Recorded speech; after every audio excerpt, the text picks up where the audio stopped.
Welcome back, everyone. The huge controversy over human cloning continues. This week, scientists and the public were in a furor over the latest claims by Italian fertility doctor Severino Antinori that one of his patients is about to give birth to a human clone in January. Antinori says the woman is 8 months pregnant and that the fetus is, quote, absolutely healthy, weighing 6 pounds. The identity, nationality, or location of the patient has not been revealed. But because Antinori has refused independent confirmation of his work, many experts are skeptical that the pregnancy actually exists. Antinori is, however, renowned for his many fertility breakthroughs in the 1990s. The question, is cloning becoming more a reality than science fiction? And is science trying to tip the scales of human nature?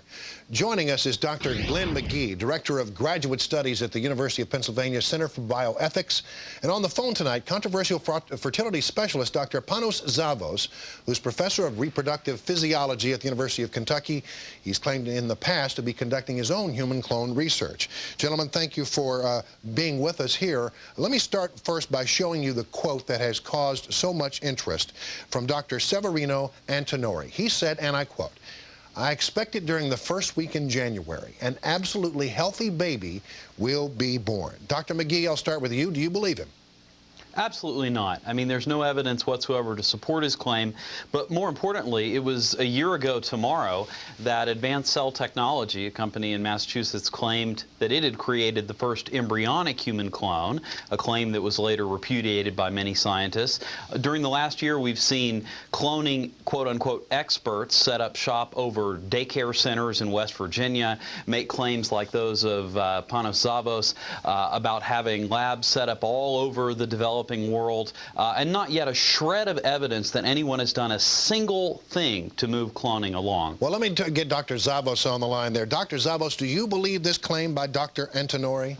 No, not really. And that stems back from the fact that he announced his pregnancy, that he achieved this in working with me. And, of course, when we examined the facts back in May when the announcement was made, none of our team members worked with Severino on the subject, and therefore we decided that we would sever our relationships with Severino. And that was the case, and as of today, what Severino says is totally unbelievable and more likely undoable, and that that's the facts as we see them. Let me just stop you both, since we're in agreement on that one issue. Let's talk about probably the bigger picture, and that is many people believe this is going to happen one way or the other sometime soon. Should it happen? And that's really the big question. Should it be allowed to go forward? Dr. Pavlos, if you could, please. Well, of course, you know, when we started working with the subject, our motivation was to help infertile couples. As of now, we have a very large number of couples that will be undergoing the procedure soon. The first team contained 7 couples. We were able to show one of the couples on CNN several times, including last night, I believe. Bill and Kathy were on CNN. That was an independent confirmation by Dr. Michael Gillen, a very reputable correspondent for ABC and CNN. Therefore, we are trying to show to the world that we're not only doing it, but there's independent confirmation. And when the time comes to show more results, we will do so. Dr. McGee, should we go forward with this kind of experimentation?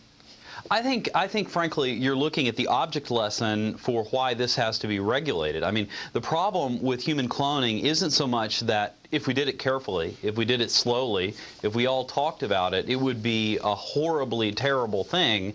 The problem is that the people who are trying to do it aren't giving a lick of thought to whether or not we need to think about the safety implications, the long-term social implications, or for that matter, the sort of financial implications of this kind of birth. Any clone born... You know better than that. I know, actually do know better than that. We have those thoughts all the time in our mind.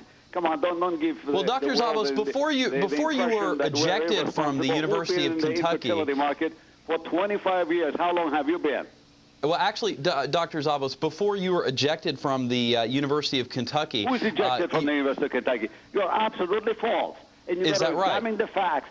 You are totally uninformed, and irresponsible, and you better take a better stand on that. I retired from the University of Kentucky, sir, and you better examine the facts. Let me ask you that ever again. The facts are on the record. You're awful, very, very irresponsible in saying so. Can I ask a question, Dr. Zabos, of you, and that is that many people have pointed out that some of the animal experiments have not gone, you know, perfectly. Dolly, the sheep that we saw. Forget the Dolly, Brian. But Dolly had arthritis. There have been problems with cloned mice. In Madison, Wisconsin, that produces healthy cattle 75% of the time.